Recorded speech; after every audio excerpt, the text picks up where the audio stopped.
อาภิวันตาหัตถานิ้วน้อมต่างดวงดอกซอมมาลีบุผาตัวข้ามอนน้อยกับไว้ทูลสาไตรลัดดีนาสามดวงแก้วเจ้าตนผ่านโลกาพุทธาเป็นเจ้าองค์พระธรรมาเป็นวะไว้เจ้าพระสงฆ์ครูบาสังฆะตนมีศีลเส้นของดีป่อแม่เคารพ นบเก้าเกษีอาจารย์ครูดีสั่งสอนม่อนคาปู่ย่าตายายลุงอาหน้าปาฝูงยาตีกาน้อมนบเอาดอกไม้หอมถูกเตียนเข้าลบใส่บนขันแก้วใบงามกับรัตนะแก้วสามประการในห่วงอารามสะนำแก้วกวางตังพระสังฆาตนที่ได้สร้างวัดลุงเรื่องงามพำพร้อมจากได้ทำการย่อต้านยืนน้อมจึงแต่งข่าวกอมวอนใหญ่เดือน12นี้ศรัทธาตั้งหลายจะกินตานไปและนอทันคาจะขอย่อต้านปัจจัยม่อนคาแก่องค์พุทธาเจ้าพระกับตั้งพระสงฆ์องค์เน้นสังฆะเพื่อหวังบุญกว้างตั้งดีของกินของใจแต่งไว้หลายสีบ้านเฮาจะมีกินตานบอกให้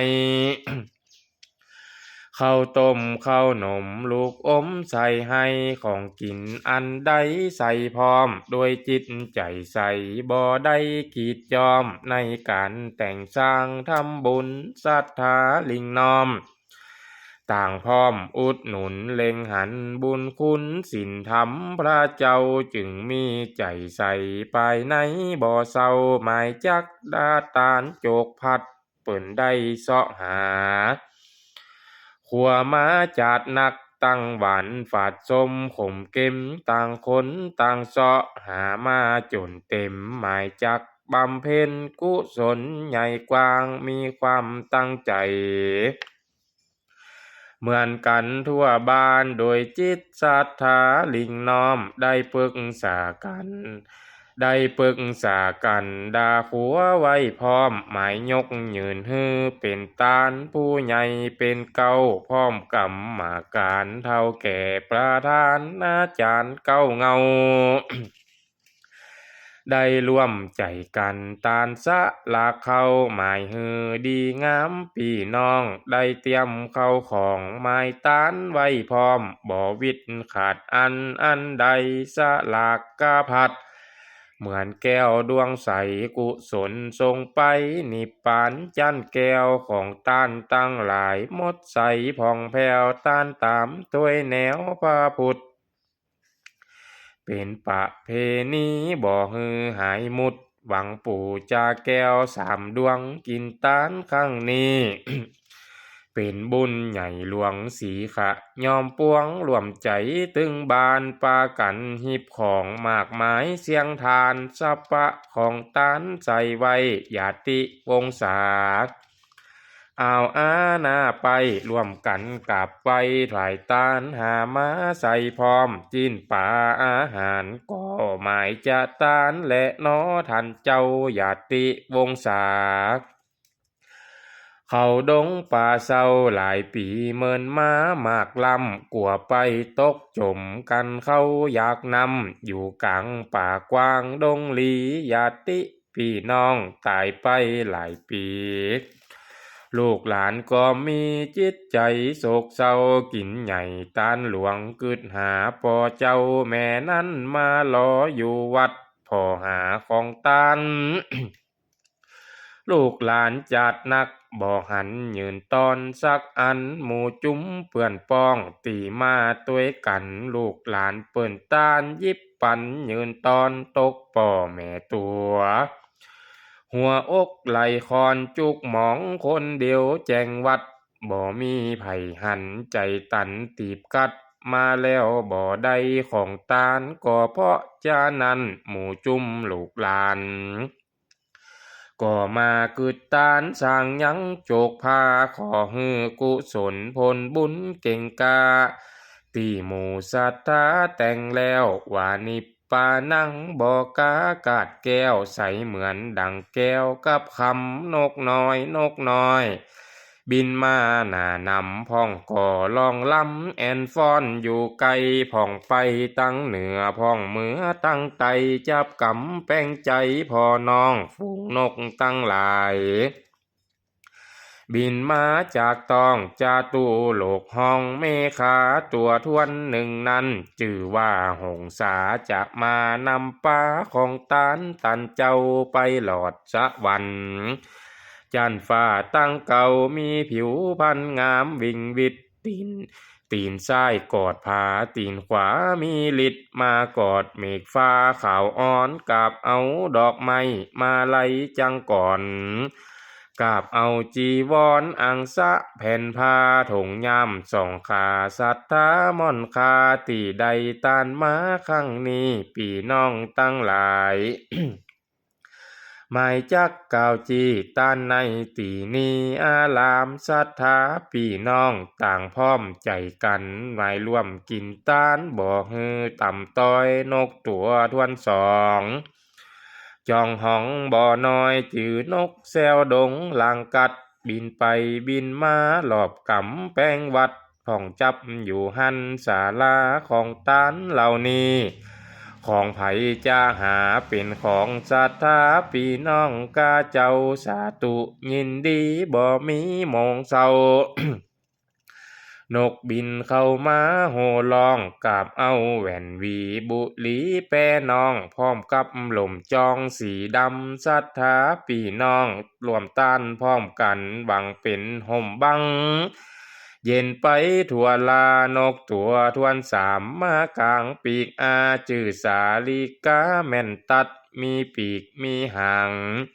สีสันงามนักเป็นนกทันเจ้าอินตาผู้เป็นเจ้าฟ้าตาวะติ่งสาเปิ้นใจนกมากับเอาเสื้อผ้าวัตถุปัจจัยเส้นตานม่อนคาจดจือศรัทธาใส่แล้วปีน้องตั้งหลายกินแล้วตานแล้วได้ตานโจกแก้วพัดตานแล้วนกก็วิดบินขึ้นเวหาถึงสุสาดาอินตาลาดเจ้าตัวทวนสี่แถมบินแหนมมาเฝ้า กาบเอาสะเป้าแอนฟ้าหัดสะดีลิงงามจริงบ่จามาจากแคว้นนาสาทานกาบเอาใบลอย10รัชการพร้อมกับหายตานใบเสาเหรียญ5กาบเอาสมุดดินสอทันคาบินไปบินมาแอนฟอนปีน้องตั้งหลายไม้ตานยืนน้อมตานมาถูกต้องพอดีนกตัวสุดท้ายหากมีศักดิ์ศรีกับเอาบุรีสามิตร85กับเอาจ้อนจานปาก3ม่อนคาตีใดตานมาข้างนี้ไปกับทุนสาวันตากาวจียกขันกับไปยอตำนกตัวหานี จื่อวิสุกรรมกับเอาของล้ำเข้านมเข้าต้มหมากเมียงปูยาปุญจาลูกสมสับปะนาดอกไม้จับเอาของกินเครื่องย่องของใจจดเอาจื่อเจ้าศรัทธากินตานวันนี้ตึงดีแต่หนาเป็นเดือนตุลาบุญมาเติมเข้าศรัทธาตั้งหลายหญิงใจหนุ่มเทาสมควรกินตานเอาไว้ฮือดูต่างกินฮือดูตั้งใจไว้เป็นขับเข้าง่ายแรงศรัทธาตานแล้วบ่ต้องกินแหนงฮือดูตั้งแยงของตานไปนาปีน้องตั้งหลายคนในโลกลาขอพาทานาน้อมนบคณะศรัทธา